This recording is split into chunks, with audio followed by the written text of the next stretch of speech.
Baitul মোকাররমে Islamic ফাউন্ডেশনের সভাকক্ষে জাতীয় চাঁদ দেখা কমিটির বৈঠক শেষে ব্রিফ করছেন ধর্ম উপদেষ্টারা। সেখানে আছেন আমাদের সহকর্মী হাসান মাহমুদ, আমরা তার সাথে যুক্ত হব।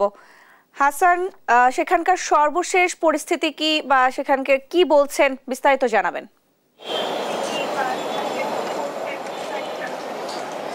ন্যান্সি, আপনাকে ধন্যবাদ। যেমনটা বলছিলেন যে ইসলামী ফাউন্ডেশনের যে ব্রিফ সেটি কিন্তু কিছুক্ষণ আগেই শেষ হয়েছে। সেখানে কথা বলছিলেন ধর্ম উপদেষ্টা। তিনি যেটি বলছিলেন যে আজকে কিন্তু সন্ধ্যা ছয়টার দিকে কিন্তু জাতীয় চাঁদ দেখা কমিটি তারা পবিত্র রমজানের যে চাঁদ সেটি কিন্তু দেখেছেন এবং তারা যেটি বলছিলেন যে বাংলাদেশের আকাশে কিন্তু আজকে চাঁদ দেখা গেছে। সেই ক্ষেত্রে বাংলাদেশের 64 জেলার জেলা প্রশাসক এবং 64 জেলা ইসলামী ফাউন্ডেশনের কর্মকর্তারা এবং একই সাথে আবহাওয়া অধিদপ্তরের পক্ষ থেকে একটি যৌথ টিম তারা কিন্তু এই চাঁদ নিয়ে কাজ করেছেন এবং তারা নিশ্চিত হয়েছেন আজকে চাঁদ দেখা গেছে। সেই অনুযায়ী কিন্তু আজ যে রমজানের প্রথম তারাবি সেটি কিন্তু শুরু হচ্ছে। সেই উপলক্ষে জাতীয় মসজিদ বায়তুল মোকাররমের যে সার্বিক প্রস্তুতি সেটি কিন্তু সম্পূর্ণ হয়েছে এবং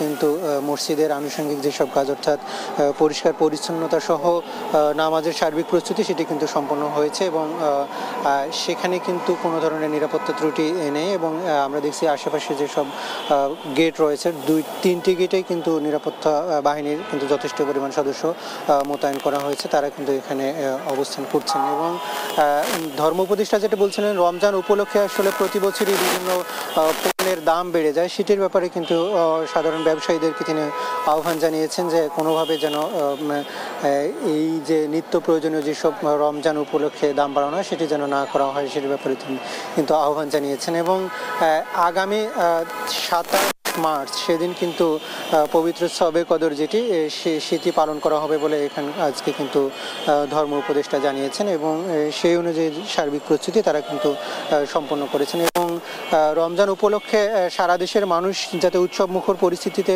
এই রমজান পালন করতে পারে সে ব্যাপারে কিন্তু সর্বোচ্চ নিরাপত্তা ব্যবস্থা জোরদার করা হয়েছে এবং বাংলাদেশের সবগুলো মসজিদে যাতে মুসল্লিরা নির্বিঘ্নে এই রমজান এবং আজকের প্রথম তারাবি সহ সার্বিক তারাবি পালন করতে পারে সে ব্যাপারে কিন্তু তারা সর্বোচ্চ নিরাপত্তা ব্যবস্থা করা হয়েছে বলে ধর্ম উপদেষ্টা বলছিলেন এবং বাংলাদেশের মানুষকে তিনি রমজানের শুভেচ্ছা জানিয়েছেন।